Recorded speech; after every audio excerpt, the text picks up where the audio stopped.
Good morning, folks. No video on location today because the weather's a wee bit damp for us to be traipsing about, so we decided we're going to do this wee video regarding medieval defence and heraldry. As you can see in front of me, there are 3 heraldic shields, and if you notice, they're a wee bit more simplified than the ones you get today, with the flourishes and the crowns and the feathers and the herons and the God only knows what else attached to them. And the reason for that is because these shields here are the beginnings of heraldic arms, and they represent specific individuals. Now, forgive me if anybody is offended by the King Edward or the royal arms of England there in the middle, but there is a reason for that, which I'll come to very shortly. Now, as you can see, there is 4 of them. We have the scallop shells of Sir John de Graham of Dundaff. We've got Sir James Douglas, or known to some as the Black Douglas. We have obviously the royal arms of England there with the 3 leopards lying down, and the half moons of Seaton at the end. The reason why we have this is a 2-part answer. The first reason is obviously for your own men to recognise that you are on their side and they don't kill you, and the other reason was that the enemy, an enemy knight, would more likely capture another enemy knight for ransom rather than kill him outright. So when you could see the arm there of your enemy, that gave you an indication of who they were, and you could capture them and then ransom them back to their family. So there was more money to be made in keeping a man alive in that regard than there was in killing him. So that's the purpose of the heraldic arms. On the shield, on the person themselves, they would be called a coat of arms, simply because they would be actually wearing a surcoat with their heraldic arms emblazoned on it. Now, we have Sir John de Graham, which is the scallop shells. There we have 3 scallop shells, and they represent 3 Grahams who travelled to Santiago de Compostela in northern Spain to the shrine of St James the Greater, and you'll see these kind of scallop shell embellishments on heraldic arms quite regularly across Europe, because the pilgrimage to Santiago de Compostela was one of the popular ones, and far more popular than going to Jerusalem, which was quite hazardous and dangerous at that time. Spain was a much safer option. Then we've got James Douglas, Lord of Douglas, his white stars and the crescent moons of the Seaton shield. In the middle we have obviously the 3 lions. Now, the Seaton and the 3 lion shields are there kind of as a selection there, but we were given them from the film Outlaw King, so we're quite proud to have them in our collection, if you will. But this is what would have been seen on the battlefields. You would have seen these knights, you've seen their flags and their banners and their arms all emblazoned in the sunshine. So this is what you would have seen from the Scottish knights as well as the English ones, just so that they could stand out, they wouldn't get killed on the battlefield. At the Battle of Falkirk, however, King Edward basically put that method of saving knights from being killed on the battlefield to one side, and basically ordered his men that there was to be no prisoners. So that's why Sir John de Graham sadly was killed. Now, the shield itself is a defensive mechanism as well as an offensive mechanism. It can block and parry blows from axes and swords and what other instruments you can think of that would have been used during this period, but it can also be used in an offensive manner.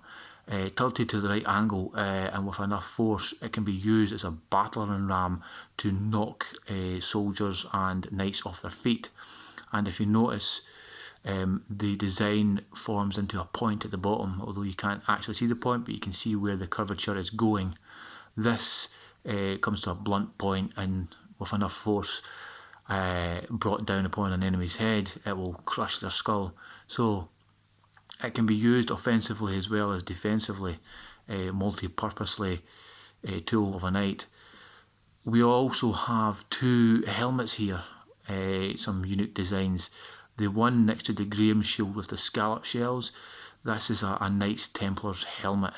And if you notice, it's rather flat on the top, whereas on the other side with the crescent moons, we have the Bassinet Helmet, and you can see that it is rather pointed on the top, and this is evolution of medieval warfare.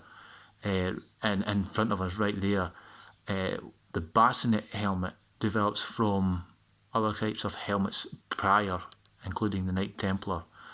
And the reason the design is that the great helm basically with enough force would crack open, whereas with the Bassinet helmet it would glance any of the weaponry used against it with its sides forming into a point. So it's evolution of defence of a medieval knight. Now, most people will buy into the Braveheart scenario, whereas Scottish soldiers and knights were, pretty poor and not very well kitted out.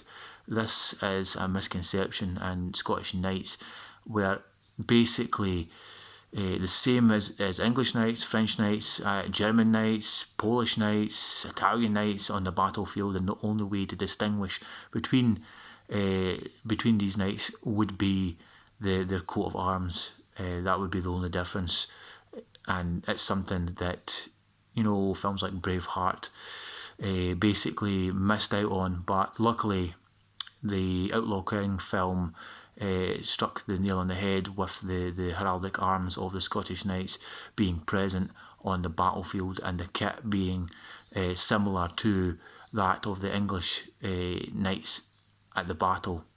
The only difference between a knight and another knight is depending on how much money he has, basically. The more money he has, the better kit he has. It's simple as that. But that's the defence, if you will, of the medieval knight, his shield and his helmet. Obviously, we haven't got a present, but they will also be kitted out with gambeson, which is like a padded quilt. And on top of that, there would be his chainmail armour. And from the period of William Wallace and Robert Bruce, we were talking light plate armour on possibly the joints and the shoulders. It'll be about another 100 years after that period that we see full plate armour coming into play. Mostly it's chainmail and padding for the likes of William Wallace and Robert Bruce. But that's a defence and the heraldry. The heraldry is quite important to the whole knight scenario. It distinguishes them as to who they are, like a passport, and it's quite unique in that regard. The designs that we get nowadays are basically a built upon design, because if you see, for instance, Clan Graham still have the scallop shells and still have the yellow and the black, but there's more added to it. There's herons to represent the bountiful lands that the Grahams inhabited, amongst other things, feathers and flourishes and the likes that build upon the likes of Sir John de Graham's design. The only one that really still remains the same is your royal coats. Pretty much stay the same because they represent the king rather than the individual. So the likes of the King of England or the Queen of England, you still see the royal arms, but the individual person also has their own version of it. So, for instance, the current monarch has quarters of the royal arms of Scotland and England and Wales and Ireland as part of their coat, but the Queen's, the royal standard still remains the same. The three leopards lying down, and that's an important point. The leopards, not lions.